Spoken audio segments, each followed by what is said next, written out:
Have you ever woken up to find a giant trench dug around your house overnight? I did. No warning. No notice. Just a deep, muddy hole surrounding my entire property.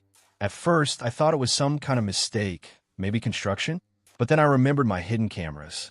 What I saw in the footage made my jaw drop. It wasn't a mistake. It was my HOA. Late at night, sneaking around, digging around my house, trying to intimidate me. And they had no idea I was watching every move. What happened next? Well, karma didn't just knock. It broke the door down. You're not going to believe how this story ends and why the HOA got exactly what they deserved.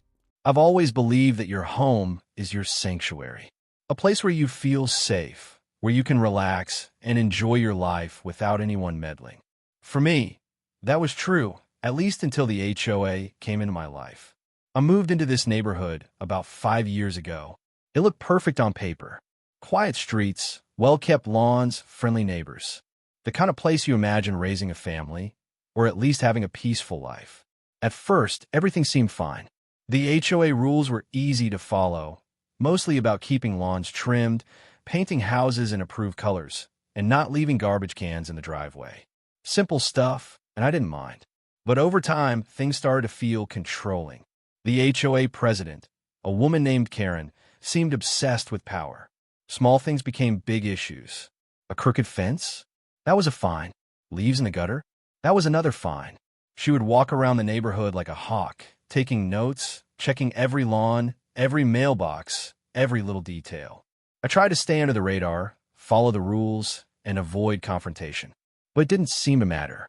Then one day it got worse. I had planted a small vegetable garden in my backyard. Nothing fancy, just some tomatoes, peppers, and herbs. It was my way of relaxing after long work days. But Karen somehow found out. She sent a letter. My garden was not approved. It violated HOA guidelines. They threatened fines if I didn't remove it. I tried to reason with them. I explained that it was my property, it was small, and it didn't affect anyone. They didn't care. Their rules, their control. That was the moment I realized the HOA wasn't here to protect the neighborhood. They were here to control lives. And not just a little, they were obsessed. Fast forward to a Friday night. I was sitting in my living room, enjoying a quiet evening with a cup of tea. Outside, everything looked normal. The street was silent. The neighbors were in their homes. I felt the usual calm. But little did I know, that calm was about to be shattered. I had installed some hidden cameras around my property months ago. Nothing fancy, just small ones to monitor the backyard after a few petty thefts in the area. I rarely checked them. But that night, I had a strange feeling. Something didn't sit right. My gut told me to glance at the footage before going to bed. When I opened the feed, I froze. There on the live screen were two men moving carefully, shovels in hand. They were digging around the perimeter of my house. At first, I couldn't believe it. Who would do such a thing? Then I noticed something else. Their shirts had the HOA logo. My heart sank. It was Karen's landscapers. They were digging a trench around my house. I felt a wave of anger and disbelief. My house, my property, and they were digging a hole around it like some sort of intimidation tactic. I couldn't move. My mind raced. Why? What were they trying to accomplish? Were they trying to scare me? Threaten me? Or was it some bizarre new rule I didn't know about? I spent a long moment frozen in shock, watching them work in silence under the dim streetlights. I had to be careful. I didn't want to get caught on their radar. I quietly grabbed my phone and started recording the live feed, making sure I had evidence. This wasn't just harassment anymore. It was illegal. After about 20 minutes, they finished. They left quickly, moving in the shadows, thinking no one saw them. I sat there for a long time, staring at the screen, heart pounding. The trench was deep, wide enough to be dangerous. My property was surrounded. I couldn't even step outside without risking injury.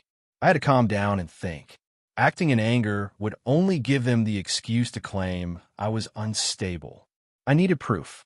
I needed witnesses. And most importantly, I needed to let karma handle this. That night, I barely slept. I kept imagining scenarios, calling the police, taking matters into my own hands, confronting Karen directly. But I knew that wasn't the smartest move. This was bigger than me, bigger than petty confrontation. I had cameras. I had evidence, and I had patience. By morning, the trench was even more visible in daylight. I walked carefully to my front yard, making sure not to step too close to the edges. Neighbors began to notice. Some looked shocked, some confused. I smiled politely, saying I had landscaping issues. No one questioned me further. Later that day, I reviewed the footage again. Every step, every shovel, every minute of their work was recorded. I realized something important. If I played this correctly, I could expose the HOA completely. This wasn't just about a trench. It was about power, control, and accountability. And for the first time in years, I felt a sense of determination. I wasn't going to be bullied. I wasn't going to let an HOA ruin my life or my home. This was the moment I decided I would fight back. Not with anger, not with threats, but with evidence, patience, and a little bit of karma.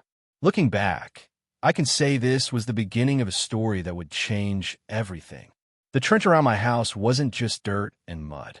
It was the symbol of a neighborhood gone wrong, the result of unchecked authority, and the perfect setup for a lesson they wouldn't forget. Little did I know, the events that followed would shock the entire community, embarrass the HOA, and ultimately prove that no one messes with someone who's prepared. The morning after I discovered the trench, I felt a strange mix of anger and clarity.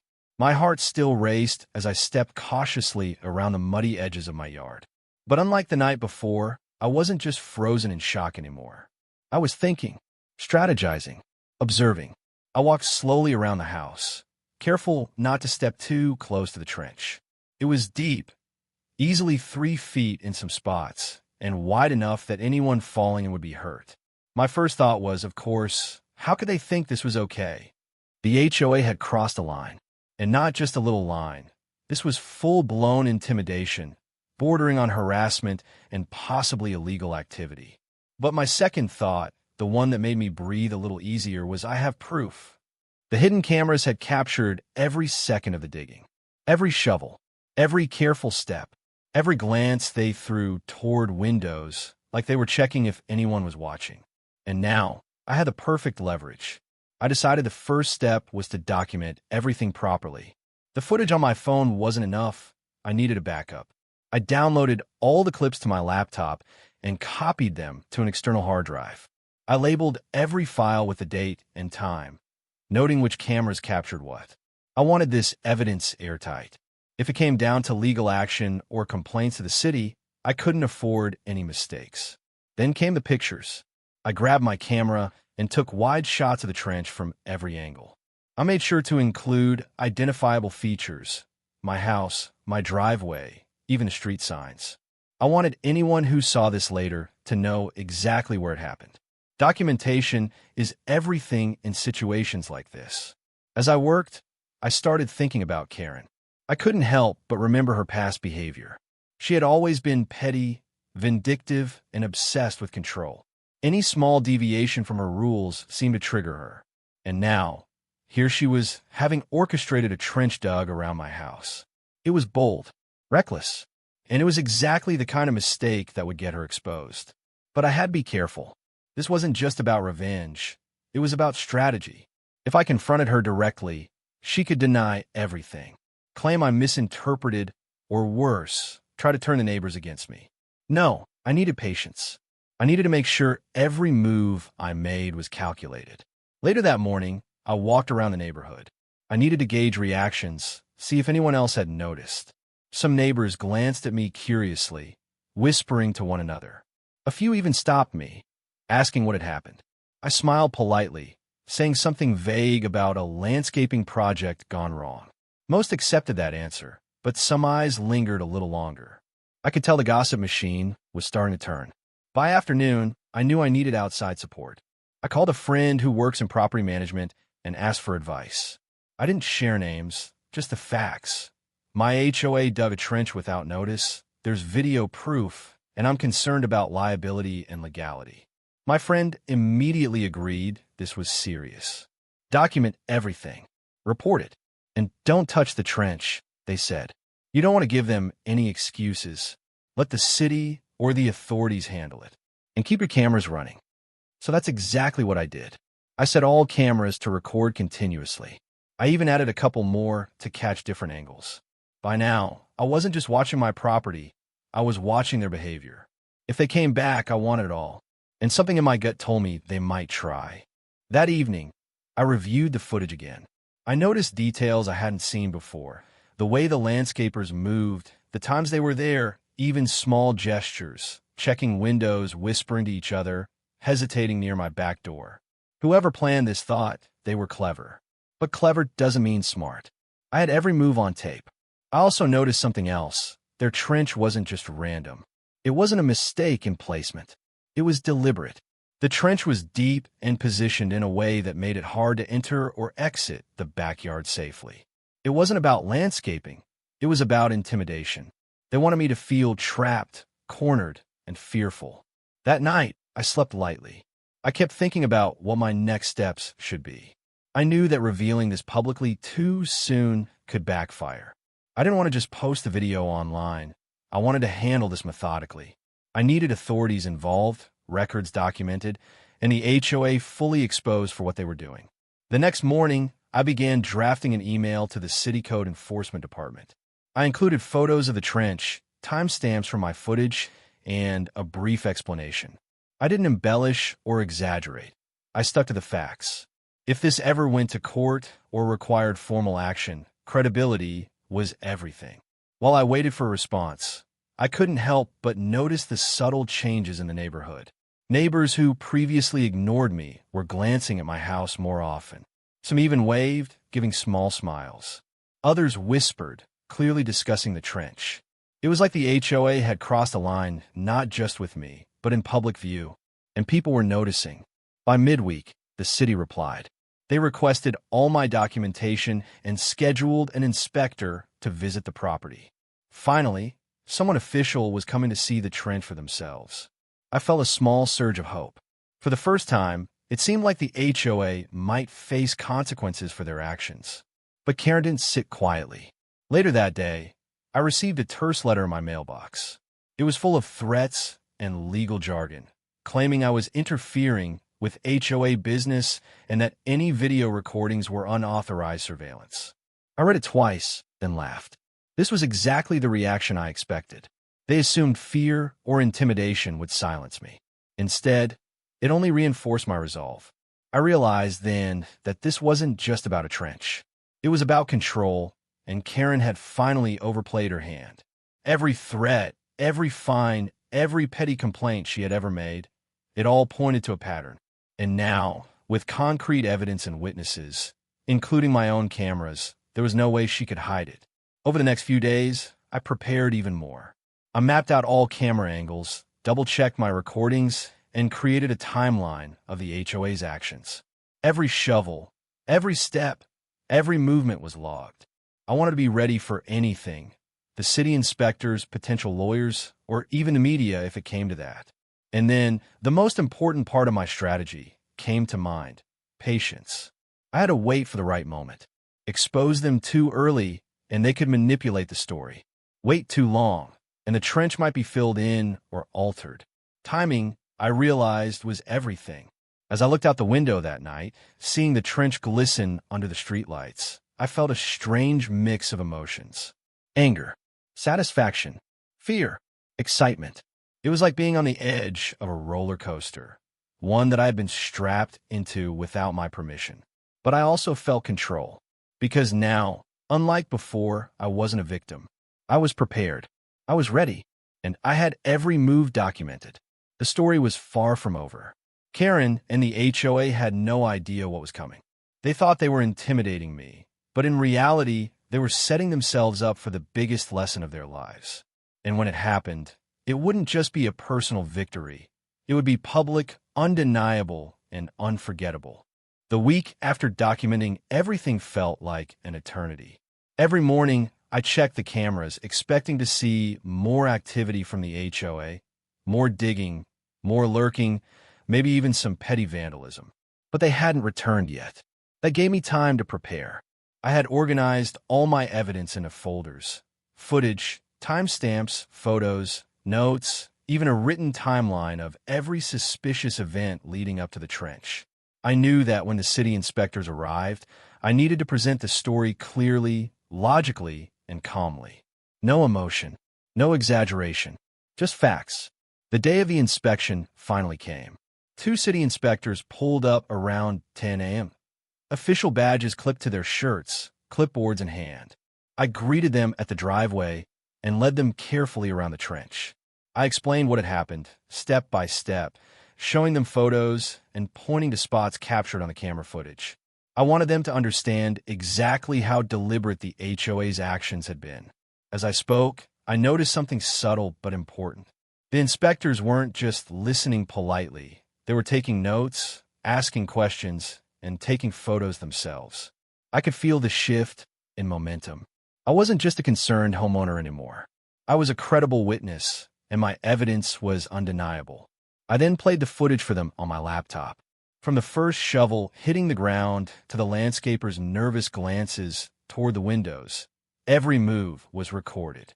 They watched in silence, their expressions unreadable at first. Then one inspector looked at me and said, "This isn't just a landscaping issue. This is harassment, potentially illegal property damage." I nodded quietly, careful not to let my satisfaction show. After reviewing everything, the inspectors walked the perimeter themselves. I could hear their murmurs as they examined the trench. They measured the depth, inspected the edges, and even checked for safety hazards. For what I could tell, they were treating this very seriously. I realized then that the HOA had truly overstepped. While the inspectors were working, I heard the familiar crunch of tires on the street. I looked up and saw two HOA board members drive slowly past my house, peering over their fences. Karen herself wasn't in the car, but I knew she would hear about this soon. I didn't approach them. Let them stew. Let them feel the unease. By midday, the inspectors finished their examination. They told me they would be issuing a formal report to the HOA and that the trench needed to be filled immediately. They also mentioned potential fines for unauthorized digging. I felt a small wave of relief. Justice was in motion, but the best part? It was being handled officially.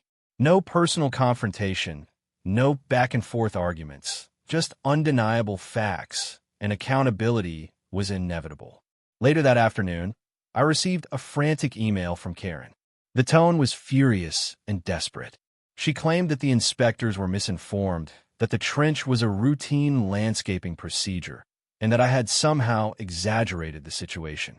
Her words reeked of panic, and I couldn't help but smirk. She thought she could manipulate the story, but all her actions were on tape. She had no escape.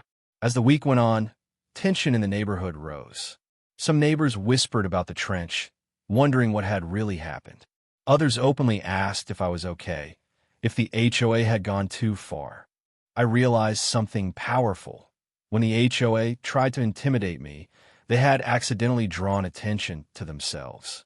People were starting to see the pattern, and I wasn't the only one who had felt bullied. Meanwhile, Karen and her board started trying different tactics. I received letters in the mail demanding I remove the cameras, threatening lawsuits, and even claiming that the city inspectors were somehow biased. Every attempt they made to scare me only strengthened my resolve. I didn't respond to any of them. I didn't argue. I didn't panic. I had patience, preparation, and undeniable evidence. By the end of the week, the city inspectors sent me the official report. The HOA had violated several municipal codes, including unauthorized excavation, safety hazards, and harassment. The report explicitly mentioned that the trench was dug without proper permits, planning, or communication with me, the property owner. My heart raced as I read the document. This wasn't just validation, it was proof. Karma, in a way, was already at work. But the story wasn't over.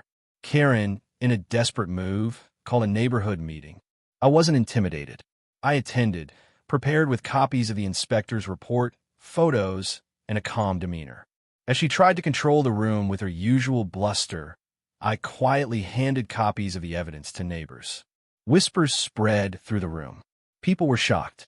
Some shook their heads. Some looked at her in disbelief. She tried to recover, but the damage was done. The HOA's secret was out. I realized then that the trench wasn't just a physical barrier. It had been a symbol of their arrogance. And now, that arrogance was exposed. Every threat, every fine, every petty complaint she had made suddenly looked small, petty, and vindictive in the eyes of everyone present. The balance of power had shifted.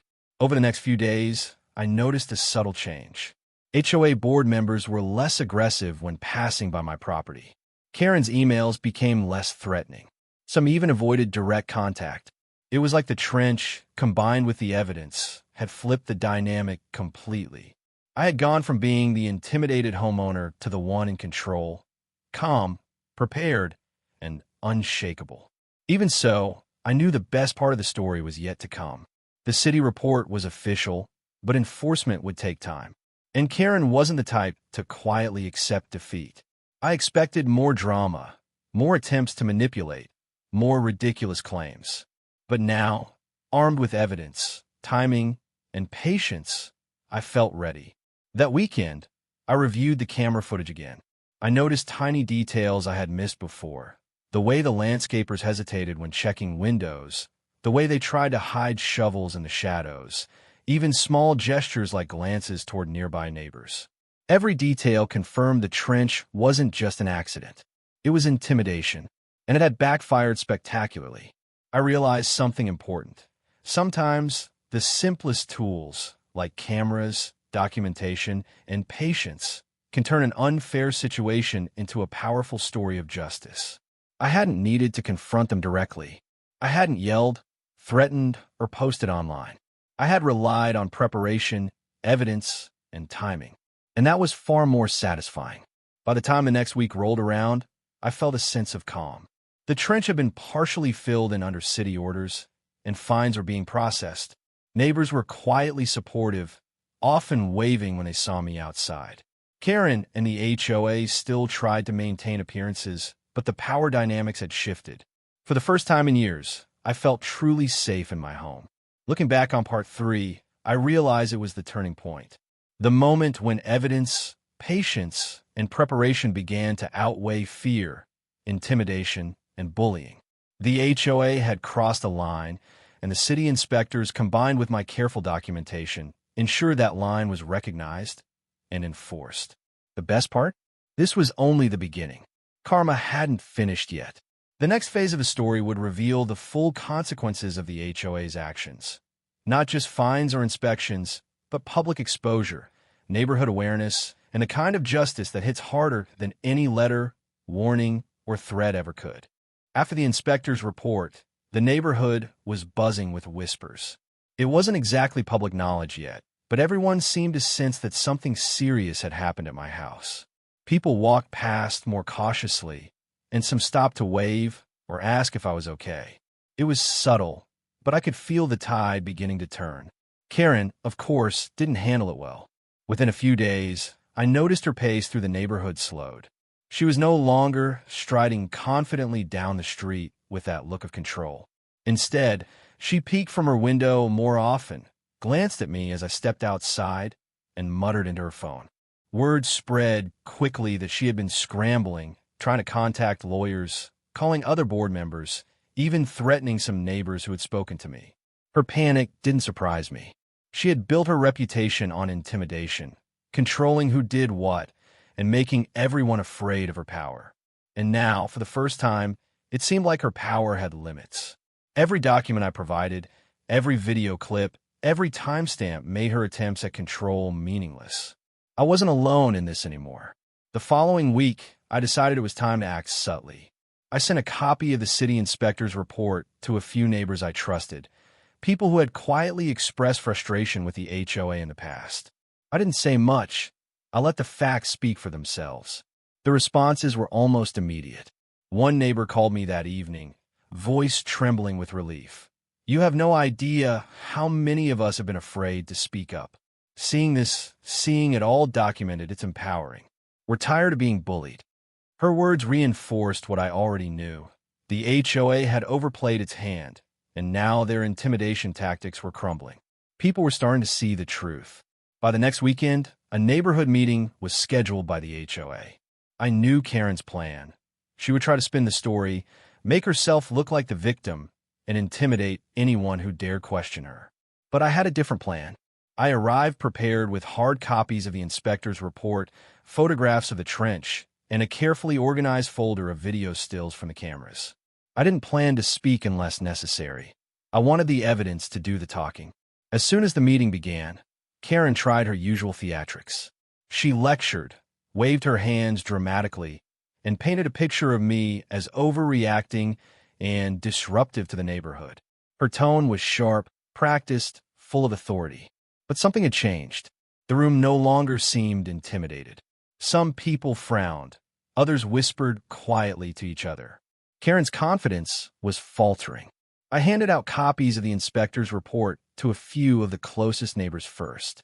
Then, slowly, I distributed the folders to the rest of the attendees. Photos of the trench, measurements, timestamps from my hidden cameras, all documented meticulously. The room grew quieter. Karen's face hardened, a mix of anger and panic spreading across it. One neighbor finally spoke, voice shaking slightly. This is serious. I've seen the trench, and now seeing the evidence. I don't understand how this could be allowed. Is the HOA responsible for all of this? I nodded calmly. Yes, this was done without notice, without permits, and clearly with the intent to intimidate me. The city inspectors confirmed that. It's not just a garden issue. It's harassment and property damage. The room was silent. Karen tried to regain control, raising her voice, interrupting, pointing fingers. But the more she spoke, the worse it looked.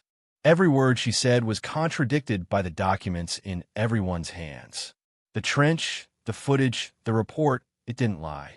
And for the first time, her authority in the neighborhood felt entirely hollow.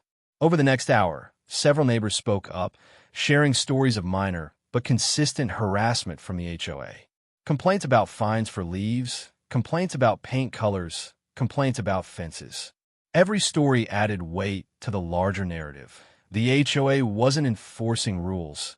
It was enforcing fear. By the time the meeting ended, Karen and her board members looked defeated. Their faces betrayed what they were trying so hard to hide. They had lost control. And I realized that this was the point where karma was no longer subtle. It was visible. People were seeing the consequences of overreach firsthand. Back at my house that evening, I sat quietly in the living room, reflecting on the past few weeks. The trench had been more than a physical barrier. It had been a symbol of bullying, intimidation, and unchecked authority. But by documenting everything, staying calm, and letting the evidence speak for itself, I had flipped the script completely. I also noticed another subtle change. Karen was becoming almost invisible. She stopped walking the streets with her usual air of authority. Board meetings became tense, as members quietly debated how to handle the fallout. Word was spreading, and she couldn't control it. The more she tried to regain composure, the worse it looked. Then came the follow-up from the city inspectors. They had issued a formal notice to the HOA, citing unauthorized digging, property hazards, and intimidation tactics. Fines were set, and they ordered the trench to be completely filled. Failure to comply would result in further penalties and legal action. I read the official documents with satisfaction. This wasn't just symbolic, it was legally binding. Karen and the HOA would be accountable for their actions, and there was nothing they could do to escape it. The neighborhood, sensing the shift in power, started to respond. A few neighbors even approached me privately, thanking me for exposing the truth. They admitted they had been too scared to stand up before, but seeing the evidence and seeing the city take action had given them courage.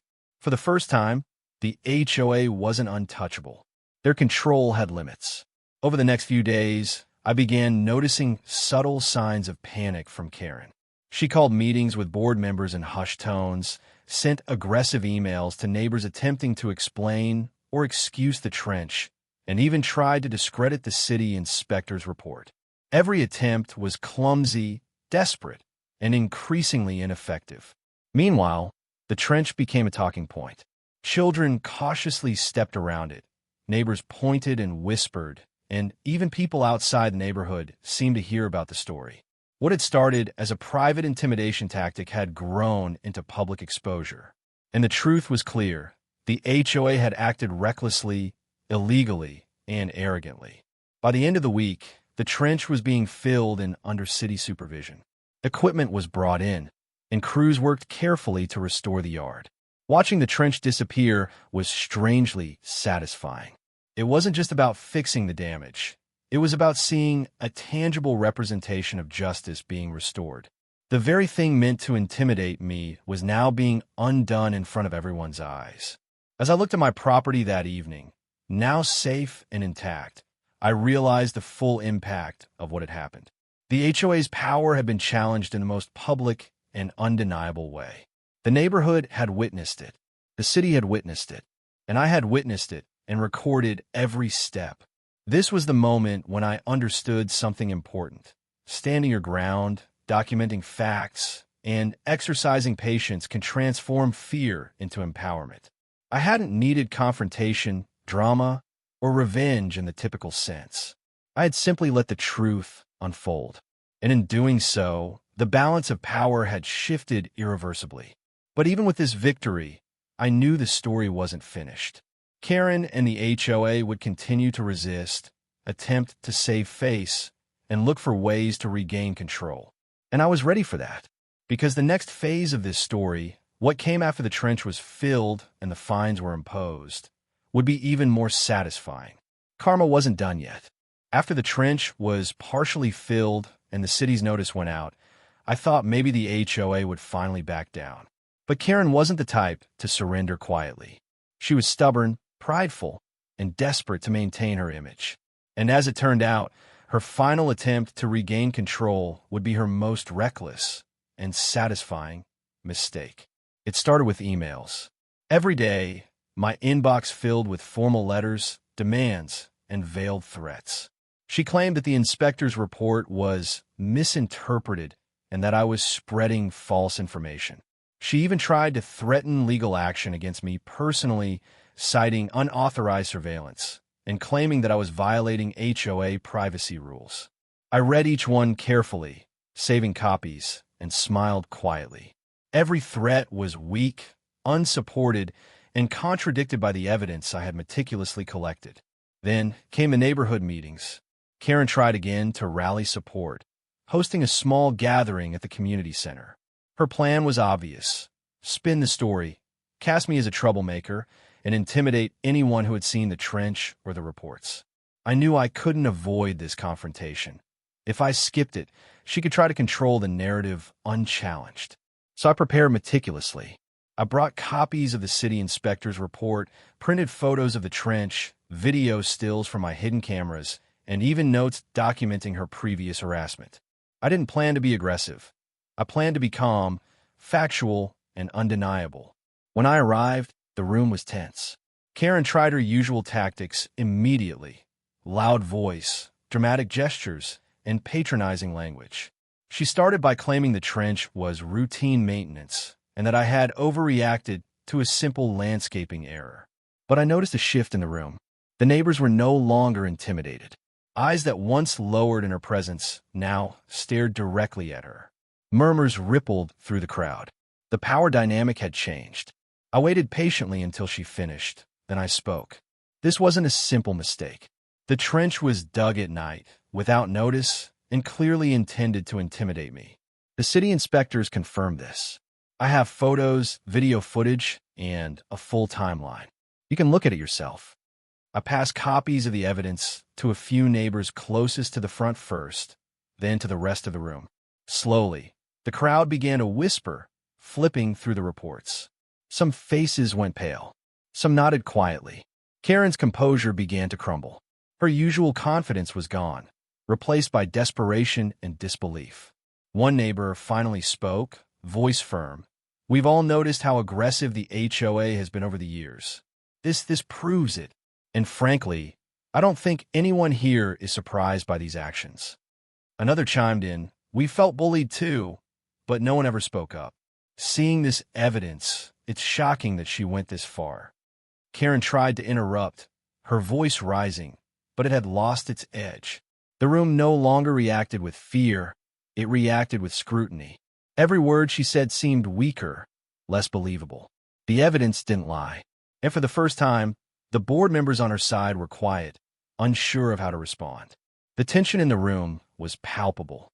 Karen tried one last desperate move. She accused me of exaggerating, claiming my cameras and notes were fabricated. She demanded that the neighborhood trust the HOA's word. But she failed to notice the quiet determination on the neighbors' faces. They had already seen enough. Then something remarkable happened. A few longtime residents, people who had previously stayed silent out of fear, spoke up. They confirmed seeing landscapers working at night, noticing the trench, and witnessing other small incidents over the years. One neighbor even admitted she had previously been afraid to complain because Karen was intimidating, but seeing the evidence and speaking with the city had given her courage. Karen's face went red. She sputtered, tried to respond, but no one listened anymore. The room had shifted completely. Her authority, once absolute, was now gone. For the first time, she looked small, cornered, and powerless.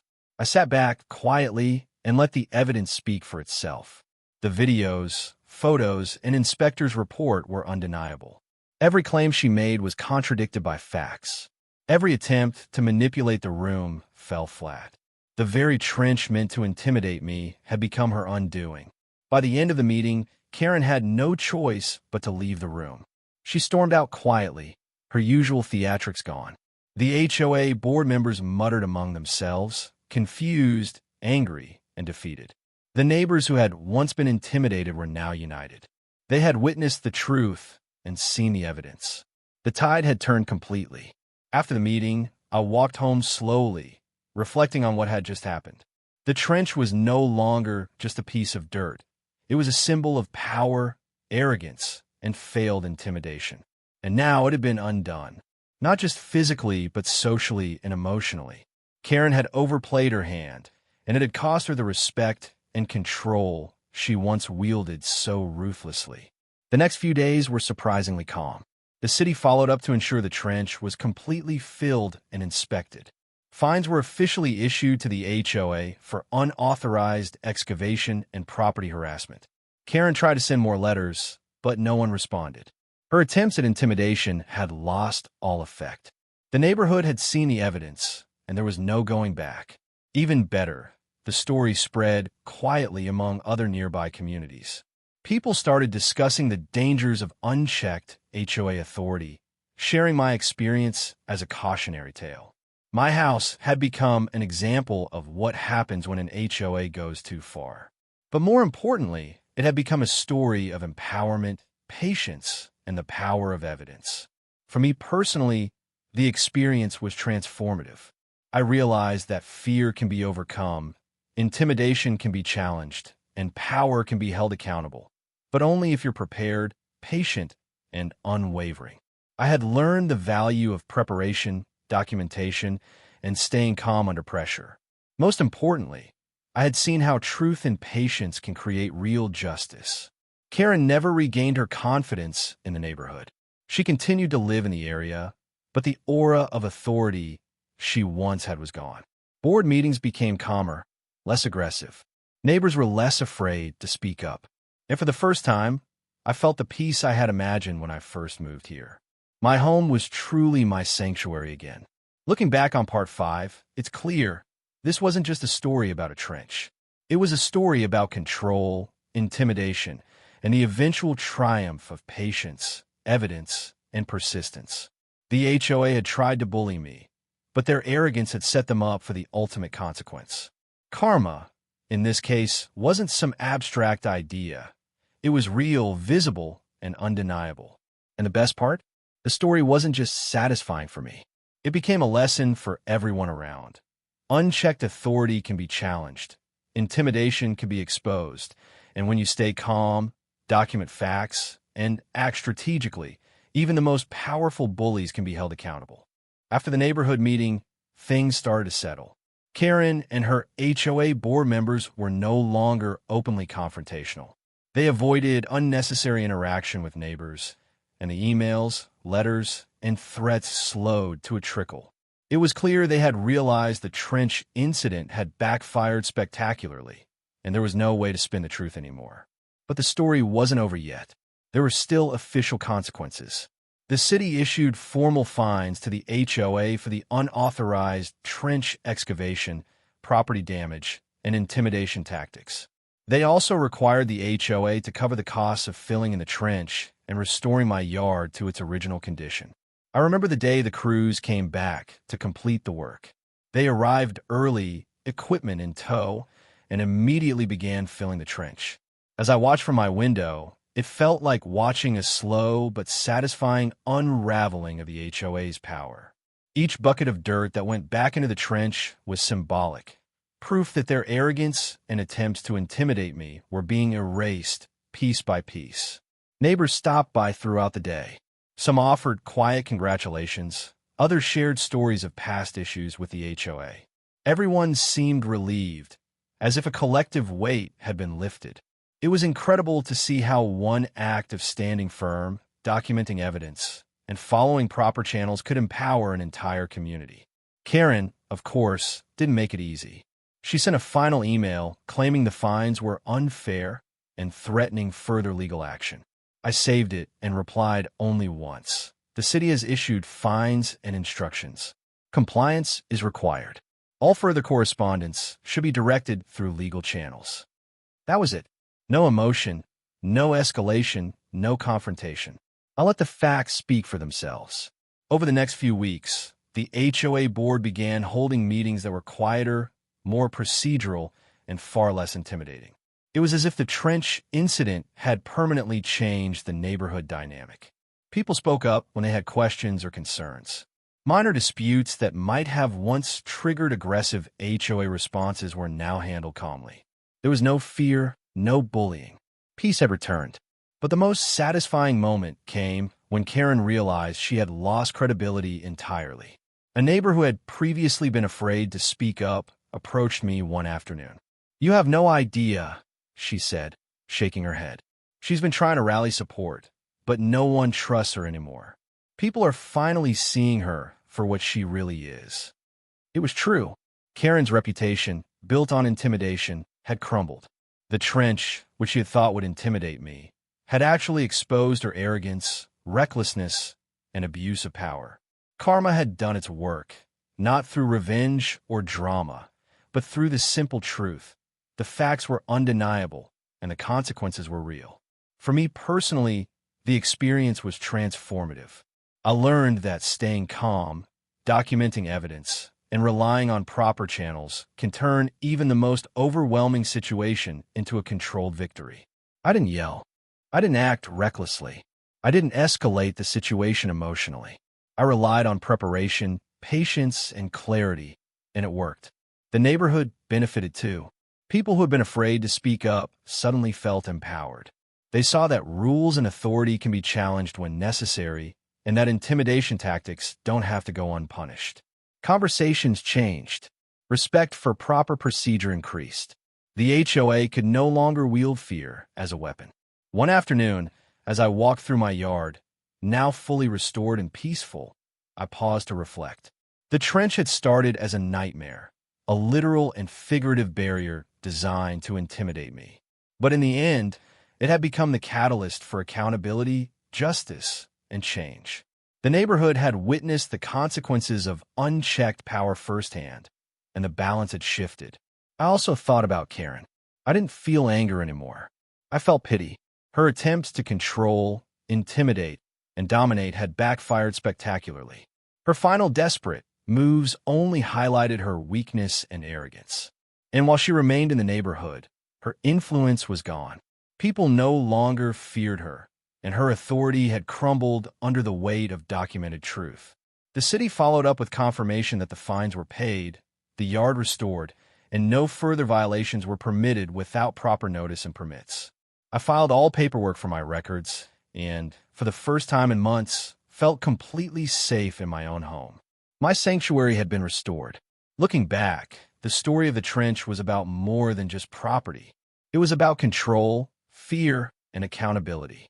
It was about how power, when unchecked, can become reckless, and how evidence, patience, and calm action can restore balance.